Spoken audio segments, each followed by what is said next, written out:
শিক্ষার্থীরা আজকে আমরা অত্যন্ত গুরুত্বপূর্ণ টপিক নিয়ে আলোচনা করব, সেটি হচ্ছে ভয়েস। আজকে প্রেজেন্ট ইনডিফিনিট টেন্সের ভয়েস কীভাবে করে সেটা নিয়ে আলোচনা করব এবং পাস্ট ইনডিফিনিট টেন্সের ভয়েস কীভাবে কীভাবে করা হয় সেটা নিয়ে আলোচনা করব। তো আমরা প্রথমে জানতে হবে প্রেজেন্ট ইনডিফিনিট টেন্সের স্ট্রাকচার হচ্ছে সাবজেক্ট ভার্বে V one plus object. Subject ভার্বে V one plus object. Subject ভার্বে বি ওয়ানের সাথে এস বাই এস কখন হয়? সাবজেক্ট যদি থার্ড পারসন সিঙ্গুলার নাম্বার হয়, যেমন he, she, it singular name, third person singular number হলে ভার্বে বি ওয়ানের সাথে এস বাই এস হয়। ধরুন একটা উদাহরণ, she reads a book, she reads a book. First unit টেন্সের স্ট্রাকচার কি? সাবজেক্ট ভার্বে V two plus object. Subject ভার্বে V two plus object. You played cricket, এখানে ইউ হচ্ছে সাবজেক্ট, প্লেড হচ্ছে ভার্বে দুই নাম্বার ফর্ম, আর ক্রিকেট হচ্ছে এখানে অবজেক্ট। তো আমরা জানি যে প্রেজেন্ট ইনডিফিনিট টেন্সের ক্ষেত্রে ভার্বের সবসময় ভার্বের বেস ফর্ম হয়, আর পাস্ট ইনডিফিনিট টেন্সের ক্ষেত্রে ভার্বের দুই নাম্বার ফর্ম হয়। তো একটা ভার্বের কয়টা ফর্ম থাকে? একটা বেস ফর্ম, ফার্স্ট পার্টিসিপল। তো একটা ভার্বের তিনটা ফর্ম। তো প্রেজেন্ট টেন্সের ক্ষেত্রে সবসময় ভার্বের বেস ফর্মটা হয়, আর পাস্ট ইনডিফিনিট টেন্সের ক্ষেত্রে ভার্বের দুই নাম্বার ফর্ম হয়। তো প্যাসিভ ভয়েসের স্ট্রাকচারটা হচ্ছে যে অবজেক্ট সবসময় কী হয়ে যাবে? সাবজেক্ট হয়ে যাবে। অবজেক্ট সবসময় কী হবে? সাবজেক্ট হবে। আচ্ছা, এই যে এখানে অবজেক্টটা যে সাবজেক্ট হবে, এই অনুযায়ী এম ইজ আর এই অক্সিলারি ভার্বগুলো হবে। প্রেজেন্ট ইনডিফিনিট টেন্সের ক্ষেত্রে এম ইজ আর পাস্ট ইনডিফিনিট টেন্সের ক্ষেত্রে ওয়াজ অথবা ওয়ার হয়। প্রেজেন্ট ইনডিফিনিট টেন্সের ক্ষেত্রে এম ইজ আর পাস্ট ইনডিফিনিট টেন্সের ক্ষেত্রে ওয়াজ অথবা ওয়ার হয়। এখানে আমরা বলে রাখলাম যে অবজেক্টটি সবসময় কী হবে? সাবজেক্ট। এই সাবজেক্ট অনুসারে এই অক্সিলারি ভার্বগুলা বসবে। তারপরে হচ্ছে ভার্বের তিন নাম্বার ফর্ম। ভার্বের তিন নাম্বার প্যাসিভ ভয়েসে সবসময় ভার্বের কয় নাম্বার ফর্ম হয়? তিন নাম্বার ফর্ম হয়। একটা ভার্বের কয়টা ফর্ম থাকে? তিনটা ফর্ম। তো সেই অনুযায়ী তিন নাম্বার ফর্মটা প্যাসিভ ভয়েসে হয়। তারপর হচ্ছে বাইয়ের আগে যদি এই জায়গাটায় অতিরিক্ত অংশ যদি একটা সেন্টেন্সে থাকে, তাহলে আমরা এখানে অতিরিক্ত অংশ দিব, অথবা বাইয়ের পরেও দেওয়া যায়। তারপরে তারপরে সাবজেক্ট যে থাকে, সাবজেক্টটা থাকে, সেটা হচ্ছে সবসময় কী হয়ে যাব? অবজেক্ট হবে। সাবজেক্ট অবজেক্ট হবে। তো আমরা মনে রাখতে হবে সবসময় অবজেক্ট কী হয়ে যাবে? সাবজেক্ট হয়ে যাবে। আর সাবজেক্ট যেটা থাকবে সেটা কী হয়ে যাবে?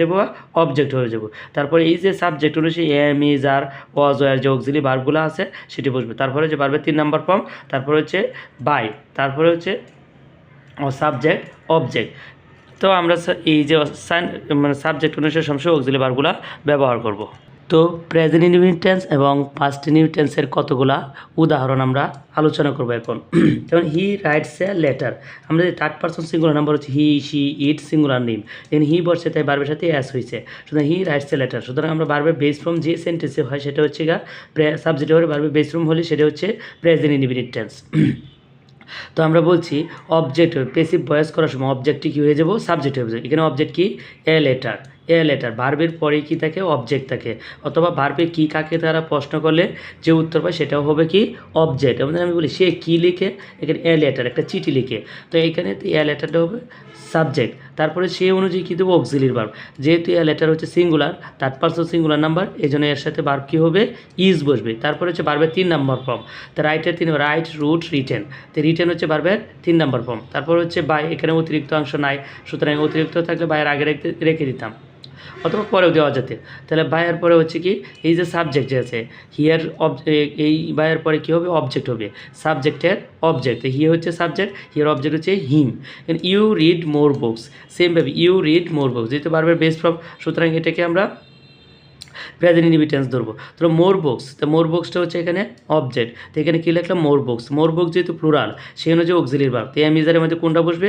প্লুরাল ক্ষেত্রে সবসময় আর ব্যবহৃত হয়। তারপরে হচ্ছে ভার্বের তিন নাম্বার ফর্ম। তো রিডের তিনটা ফর্মই একই, যে রিডি। তারপর হচ্ছে বাইয়ের পরে আমরা কোন অংশটুকু দিব? ইউ দিব। তারপরে হচ্ছে ইউ এর অবজেক্ট ইউই। তো আরও দুইটা উদাহরণ, এখানে I saw him playing cricket.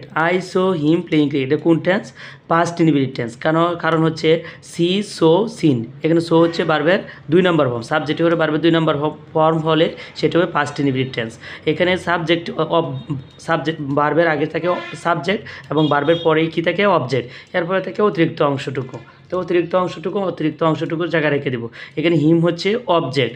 তো অবজেক্টটা কী হয়ে যায়? প্যাসিভ ভয়েস করার সময় সাবজেক্ট হয়ে যায়। তো হিমের সাবজেক্ট কি? হি।